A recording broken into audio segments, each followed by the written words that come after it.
This Star Trek quilt is taking me forever to do, and I feel very vulnerable because it's not like in the upcoming footage that where I am is perfectly tidied up.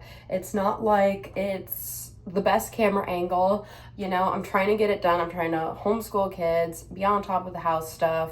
I still have other projects, which I've been filming that, just it's not related to quilting, and this is quilting specific. But I'm Josephine, this is my channel, The Versatile Housewife, and I do a little bit of everything. And so it is a little bit hard to dedicate specifically to it, but today I'm presenting you part of what I've been working on, which is my Star Trek quilt. And gosh darn it, I'm gonna finish it this year. It's my Christmas gift to myself. I'm doing it. And if all I can do is in 1 week cut out 2 pieces, then that's what I can do. But that means next week I can applique and sew the 2 pieces, which slow progress is better than no progress. So if you like variety, I talk about things like mindset, just some cleaning encouragement, task encouragement. I personally have a very small village. It's growing, but it's still small. So a lot of things I have to do myself. And if you're in that kind of similar situation, you like variety and homemaking channels, consider subscribing to this channel. If you don't like variety, it might not be the channel for you, but I'll show you the progress I made the last couple days. And I am so sorry that I said I would do something Wednesday, then I said I would do something Thursday, and now it's Friday. Bear with me. Time for some honesty. I don't always have a perfectly picked up house. I aim for sanitary, and I prioritize the kitchen, bathroom, and floors, and things like bed sheets, trying to get those clean. But outside of that, a lot of times I will take stuff, throw it in a chair, deal with that, and then bring it back out. So finally getting caught up on this, and you know what, I'm gonna leave this here. But working on the Star Trek quilt, I had seam ripped everything out of the gray fabric, and oh, it's such a mess. I wanted this to be a bed, not a bed.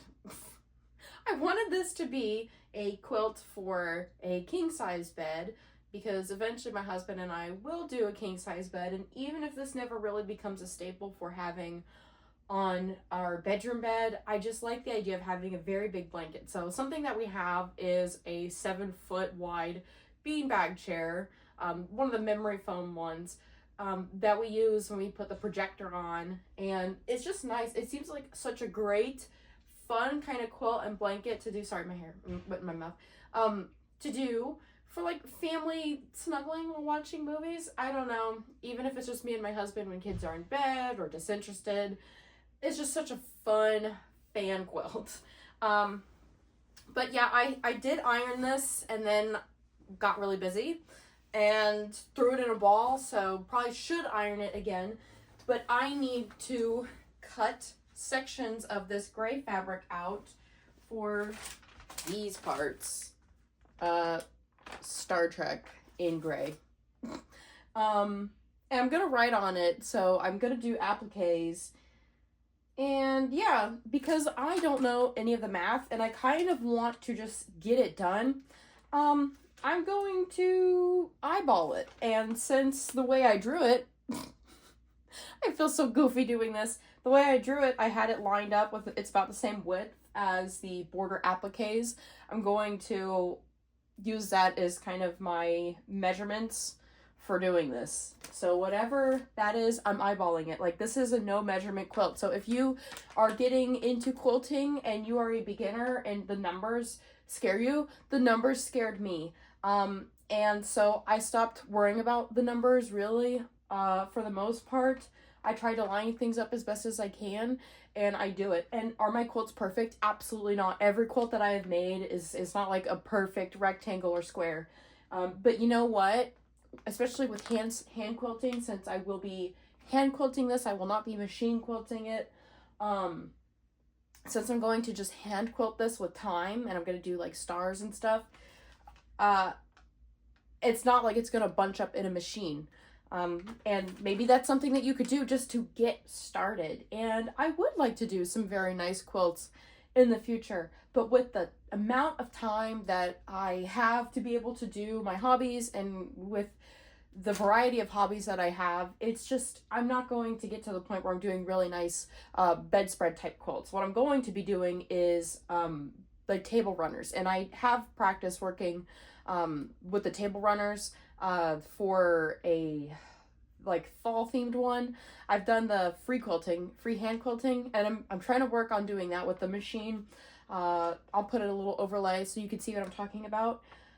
But yeah, I have practice with that, but I'm thinking start small with placemats, table runners. But as far as doing very fun things like this, I also don't really mind not having the stitching all throughout it. I'm not trying to show that off here. I think if I were to do that, I would really like to get good where I do like a throw where the stitching actually means something, or where it's very loud fabric, and so even if I make mistakes with the stitching, it's the texture that's fun, it's the crinkling that's fun, not so much how good at designing I am. So, you know, my life goal has been to be a grandmother. You know, I can't force my children to have children, but I at least enjoy all these hobbies, and I don't mind playing grandma to other people's kids, you know, if that outcome never happens, but they're young. There's plenty of time.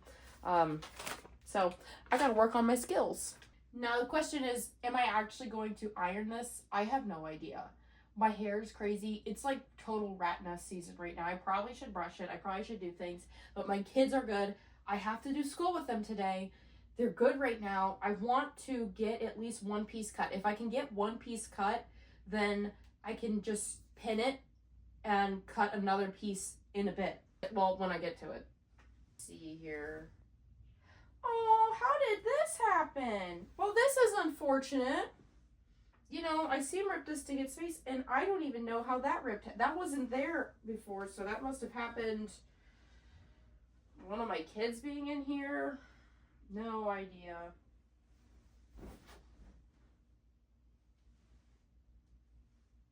So here I am laying it down. And I'm not going to iron it. I will just give it extra size.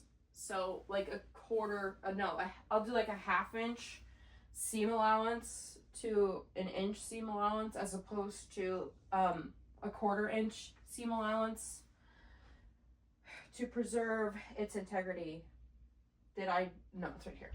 So I have this here. What I'm thinking is if I overlay this, like with how I want to do it, then I will maybe get a marker or a pen and lightly, because I don't have the chalk. Okay, so there is this whole piece here. I don't need these to line up perfectly. I just need this to line up. But this is the wrong side. This is annoying.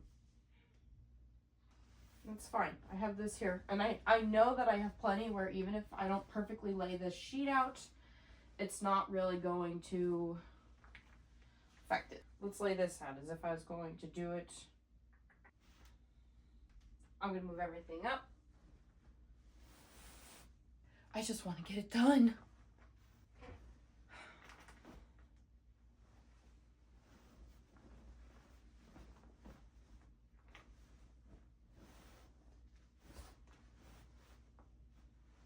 Alright, this doesn't need to be fully laid out, just somewhat laid out. Okay.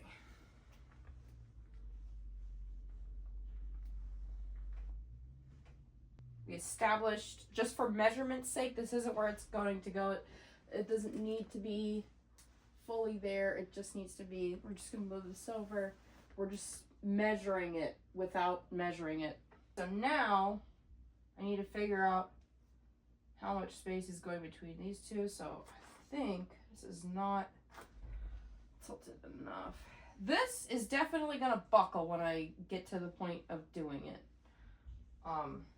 That is okay, because I'm going to hand quilt it, and the idea is I want something that I love and I have fun with. And I totally did this way longer than I needed to. It ends on the yellow. Oh, is this backwards? Not a big, you know what? Not a big deal. I'm not going to stress. 1, 2, 3, 4, 5. 1, 2, 3, 4. Whatever. Okay.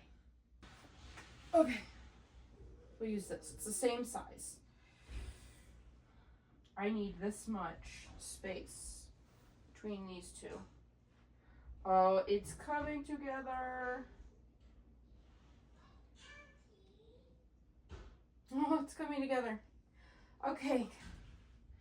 The shape that I want is taking form. And I'm a goof. This goes here. There we go. All right. If this makes any sense, I'm trying to get this like, that's not a, it's like a type of hexagon. You know, if I'm gonna school the kids, I really need to learn these things. So now it's gonna go there. Okay. And I'm gonna give it just extra space. I'm just gonna make it a little extra big because I can figure that out once it's cut. So we'll do this. I will trace it here and then just give it extra space. Oh no. That's right where the rip is. It's right where the rip is. Of course, that would happen to me. We're not giving up today. We are not giving up today. I would let that kind of thing just make me stop and then be like, well, I guess it's going to be another 5 years. No, we are getting this done in 2025. Now the rip is over there. Let's do it based on this yellow one instead of the blue. Just need a basic idea. This doesn't need to be flat. It just needs to be here. Swig of coffee. I really do like using a pen to trace what I want to, well, I guess is this considered tracing? But to outline what I want to cut later. With having the kids and having to stop projects, it makes it easy to find where I need to cut when I'm done. So kind of my philosophy with this is as long as I have more material in the general shape that I want, I can always sew closer, and when I start trimming, you know, I can always trim all the excess from the seam allowances. But if I try and be very precise, I'm not going to be able to make mistakes. And since I don't know what I'm doing and I'm absolutely going to make mistakes, I kind of need that. And now, because I can't draw a straight line to save my life, I'm going to do this again, but just on the other side. Now that I have the tracing, I don't think the camera's going to pull it up very well, but I will zoom in a moment or overlay it.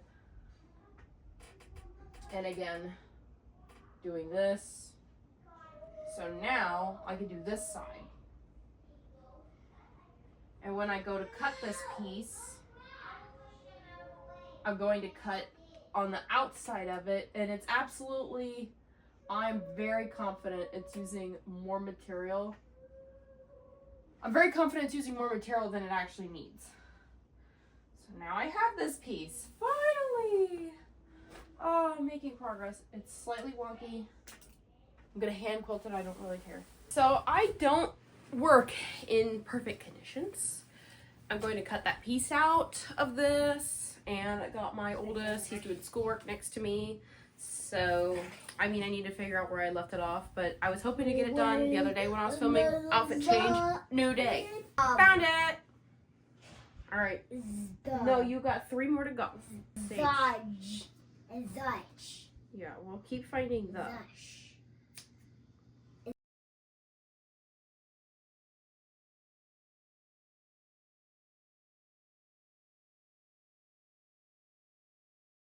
You got all of them? 1, 2, 3. I used to be more ashamed that I didn't finish projects, but these videos kind of make it make sense. But in the process of making these videos, it's making more sense to me that I get to see if I want to get something done. I do have interruptions, but I'm still getting it done. Alright, you found the last one? Jojo. I'm really working on learning to stop beating myself up over my slow progress in life when I am doing things. So I definitely cut along the line when I said, it's a new day, that I was going to not cut along the line that I was going to add, and I'm not sure if I want to go ahead and just cut 2 pieces or zigzag this up or something, because there's a really good chance. Hold on, buddy. Because there is a really good chance that I have plenty here to work with.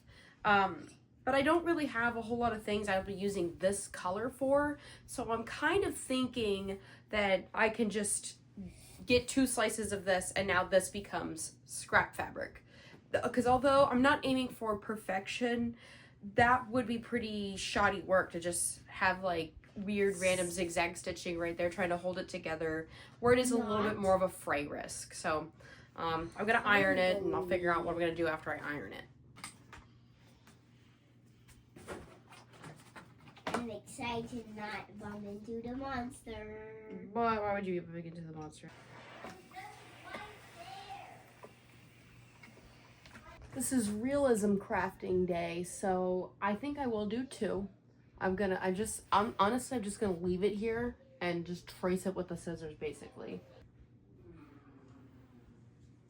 This ends up coming out so wonky, but I know that in the next video we're going to resolve it. We're gonna figure this out together.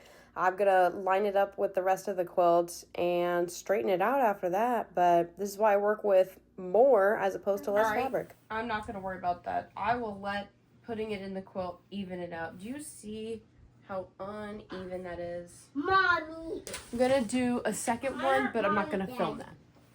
If you made it to the end, 1, thank you, and 2, I hope that you're doing okay, because I know that video was a train wreck.